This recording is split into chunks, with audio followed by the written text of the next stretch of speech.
Assalamualaikum warahmatullahi wabarakatuh. Halo sahabat cerita kehidupan. Apa kabar kalian semua? Syukur alhamdulillah kita bisa berjumpa lagi di channel ini. Salawat dan salam selalu tetap tercurah kepada junjungan kita, Nabi besar Muhammad Sallallahu Alaihi Wasallam. Tidak lupa kami sampaikan salam sehat, salam sejahtera. Semoga kita semua tetap dalam lindungan Allah Subhanahu wa Ta'ala. Seperti biasa, kita akan berbagi kisah dari yang unik, menarik, sampai bikin nangis. Semoga bermanfaat.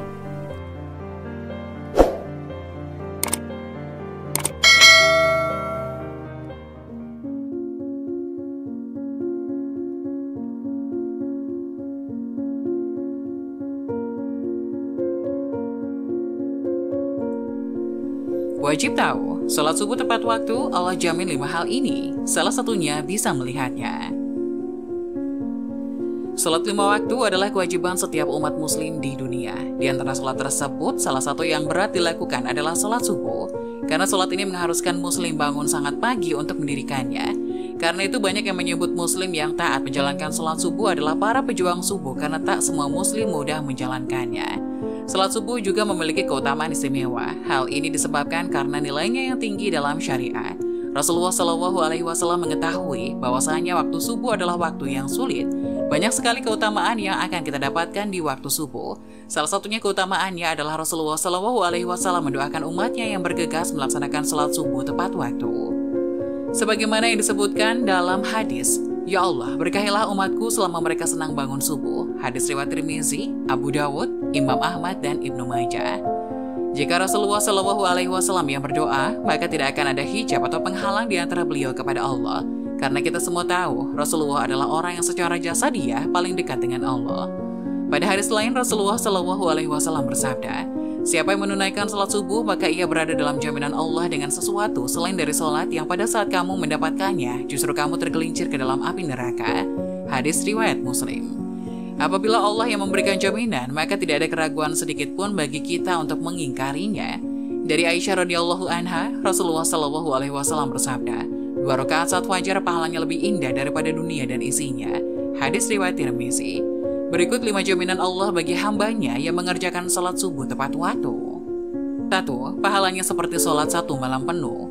Dari Utsman bin Affan radhiyallahu anhu, beliau berkata, Rasulullah Shallallahu Alaihi Wasallam bersabda, barang siapa yang sholat isya berjamaah, maka seakan-akan dia telah sholat setengah malam. Dan barang siapa sholat subuh berjamaah, maka seakan-akan dia telah melaksanakan sholat malam 1 penuh. Hadis riwayat Muslim. Kita akan mendapatkan pahala yang sangat banyak di sisi Allah. Pahala tersebut tidak hanya di dunia saja, bahkan saat di akhirat kelak, Allah akan memberikan pertolongannya kepada hamba-hambanya yang mengerjakan sholat subuh tepat waktu. Dan pahala dunia yang insya Allah kita akan dapat adalah Allah akan mencukupkan rezeki kita dan akan memberikan kemudahan bagi seorang hambanya saat dihadapkan pada satu masalah. 2. Sebagai sumber cahaya kiamat. Saat kiamat datang, seluruh alam semesta akan hancur, matahari akan digulung, sehingga keadaan menjadi gelap gulita, dan semua makhluk akan mati.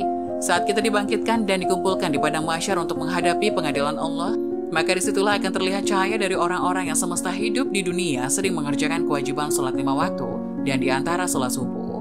Cahaya inilah yang akan menerangi orang-orang beriman yang tidak pernah meninggalkan sholat 5 waktu dan akan semakin terlihat terang manakala seorang hamba rajin mengerjakan sholat subuh berjamaah maupun sholat subuh tepat waktu. 3. Dijanjikan masuk surga. Tak ada satu orang pun yang tak menginginkan masuk surga dengan segala kenikmatannya. Diriwayatkan dari Abu Musa al-Asy'ari, ia berkata bahwa Rasulullah Shallallahu Alaihi Wasallam pernah berkata, barang siapa yang mengerjakan sholat bardain, yaitu sholat subuh dan sholat asar, maka dia akan masuk surga. Hadis riwayat Bukhari nomor 574 dan Muslim nomor 635. Dapat disimpulkan bahwa ada 2 sholat yang mempunyai keutamaan lebih besar dibanding keutamaan sholat wajib lainnya. Sebagian besar ulama berpendapat karena 2 waktu tersebut adalah waktu yang sulit. Kita semua tahu bahwa waktu subuh adalah waktu di mana kita sedang enak-enaknya mengistirahatkan tubuh, dan waktu asar adalah waktu di mana sedang sibuk-sibuknya bekerja untuk mencari rezeki. Jadi untuk bisa mengerjakan secara tepat waktu rasa-rasanya sulit. Oleh karena itu, Allah memberikan keutamaan lebih dibanding dari salat wajib yang lain. 4. Selalu dalam lindungan Allah. Tiada perlindungan yang lebih diinginkan oleh seorang hamba, melainkan hanya perlindungan dari Allah. Karena dengan mendapatkan perlindungan dari Sang Pencipta, maka sudah dipastikan hidup seseorang akan selalu diselimuti dengan ketenangan dan tidak akan pernah takut dengan apapun, baik harta, jabatan, keluarga, bahkan dari kejahatan yang disebabkan oleh manusia. Dari Jundab bin Syufya, Rasulullah SAW pernah bersabda, barang siapa yang menunaikan sholat subuh, maka ia berada dalam jaminan Allah. Maka jangan coba-coba membuat Allah membuktikan janjinya. Barang siapa yang membunuh orang menunaikan sholat subuh, Allah akan menuntutnya, sehingga Allah akan membenamkan mukanya ke dalam neraka.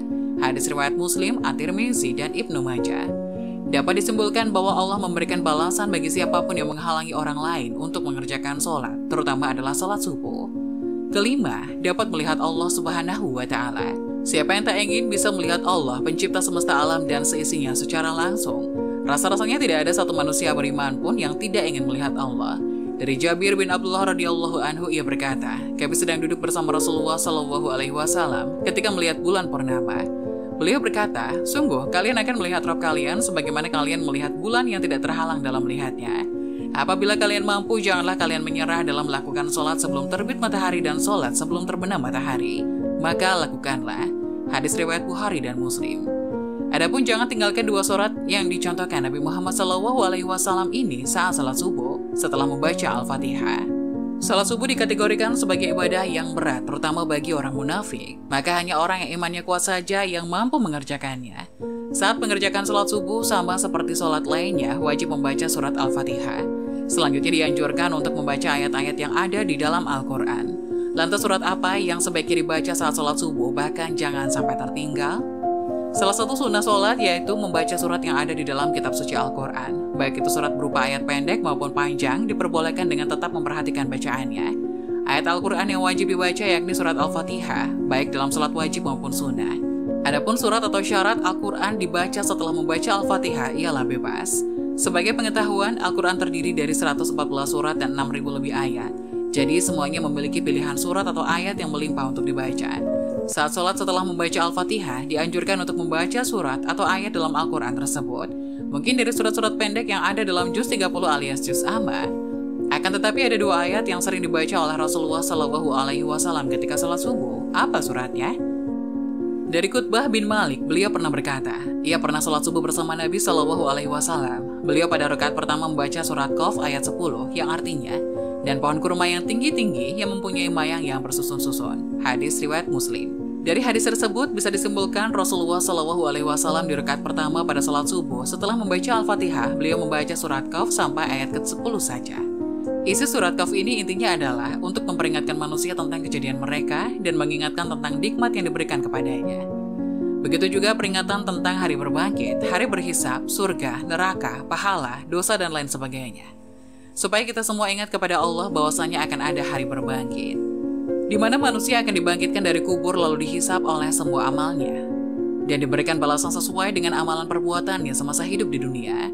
Bagi yang banyak amal baiknya akan diberikan ganjaran masuk surga, dan bagi yang banyak amal buruknya akan dimasukkan ke neraka dengan segala siksaannya. Lalu pada rakaat kedua, apa yang dibaca Rasulullah? Aku mendengar Nabi SAW pada salat subuh membaca surat At-Takwir, yang artinya apabila matahari digulung. Dalam surat At-Takwir ini pun juga bicara peringatan kepada manusia tentang hari kiamat. Seolah-olah surat ini ingin menyampaikan pesan kepada manusia bahwasanya keadaan semesta alam ketika kiamat datang akan hancur. Apa keutamaan membaca surat At-Takwir pada rakaat kedua saat salat subuh? Mampu meningkatkan keimanan kita kepada Allah dan memunculkan kehusyukan dalam salat bahwasanya kita semua akan meninggal. Dan akan sangat celaka di saat kita meninggal tanpa bekal amal soleh yang cukup untuk menghadap Allah Subhanahu wa Ta'ala. Bacalah dua surat ini saat mengerjakan salat subuh dan pahami maknanya dengan baik. Insya Allah kita akan menjadi manusia yang senantiasa ingat kepada Allah. Salat asar merupakan salat yang dikerjakan pada sore hari sebelum tenggelamnya matahari. Allah dan Rasulnya telah memberikan perhatian khusus terhadap salat asar supaya tidak terlalaikan. Karena bagi siapa saja yang sengaja meninggalkan salat asar, maka akan dihapuskan segala amalannya dan menjadi sia-sia pahala tersebut. Supaya kita lebih termotivasi lagi untuk menjaga salat asar, berikut ini adalah keutamaan dari salat asar. 1. Termasuk salat wusta. Salat asar ialah salat wusta. Allah telah memberikan penegasan agar salat ini benar-benar dijaga dan dilaksanakan secara khusyuk karena Allah Subhanahu wa Ta'ala. Allah berfirman, yang artinya, peliharalah semua salat dan salat wusta, dan laksanakanlah karena Allah dengan khusyuk. Quran Surat Al-Baqarah ayat 238. 2. 2. Malaikat berkumpul pada waktu sholat asar. Mengenai keutamaan sholat asar juga terdapat pada hadis yang diriwayatkan oleh Abu Hurairah radhiyallahu anhu. Rasulullah Shallallahu alaihi wasallam bersabda, "Di tengah-tengah kalian ada malaikat malam dan malaikat siang yang saling bergantian. Mereka berkumpul ketika sholat subuh dan sholat asar. Kemudian malaikat yang bermalam di tengah-tengah kalian naik dan Rabb mereka bertanya kepada mereka, dan dialah yang paling tahu terhadap mereka. Bagaimana kalian tinggalkan hamba-hambaku?" Mereka menjawab, "Kami meninggalkan mereka dalam keadaan sholat, dan kami datangi mereka juga dalam keadaan sholat." Hadis riwayat Bukhari. 3. Termasuk wasiat dari Rasulullah Shallallahu alaihi wasallam untuk tidak meninggalkan sholat asar. Rasulullah Shallallahu alaihi wasallam telah menerangkan kepada umatnya agar tidak keberatan dalam melakukan sholat sebelum matahari terbit, yaitu sholat asar. Jarir bin Abdullah berkata, "Suatu hari kami duduk-duduk di sisi Nabi Shallallahu alaihi wasallam. Tiba-tiba beliau melihat bulan purnama lalu bersabda, 'Sungguh kalian akan melihat Rabb kalian seperti melihat kalian bulan ini. Kalian tidak akan samar melihatnya, karena itu jika kalian bisa jangan sampai kalian keberatan dalam melakukan sholat sebelum matahari terbit dan sebelum matahari terbenam, yakni sholat asar dan sholat subuh.' Kemudian Jarir membaca dan bertasbihlah dengan menuju Rabbmu sebelum matahari terbit dan sebelum terbenam." Quran Surat Toha ayat 130. Hadis riwayat Bukhari. 4. Menjadi sebab dimasukkan ke dalam surga. Siapa saja yang melaksanakan sholat asar akan dijamin masuk surga. Hal ini diriwayatkan oleh Abu Musa al-Asy'ari. Rasulullah Shallallahu alaihi wasallam bersabda, "Barang siapa mengerjakan sholat pada 2 waktu dingin, maka ia akan masuk surga." Hadis riwayat Bukhari. 5. Dihapuskan amalannya. Siapa saja yang dengan sengaja meninggalkan sholat asar, maka akan dihapuskan segala amal dan sia-sialah pahala di hari itu. Diriwayatkan oleh Budairah radhiyallahu an, Rasulullah Shallallahu alaihi wasallam bersabda, "Barang siapa meninggalkan sholat asar, maka telah hapuslah amalannya." Hadis riwayat Bukhari. Beberapa ayat dan hadis tersebut menjelaskan kepada kita umat muslim agar selalu menjaga sholat asar. Sebab sholat asar merupakan wusta yang benar-benar harus dijaga sebagai jalan masuk ke dalam surga. Bagi siapapun yang meninggalkannya, maka telah hapuslah amalannya dan sia-sialah pahalanya.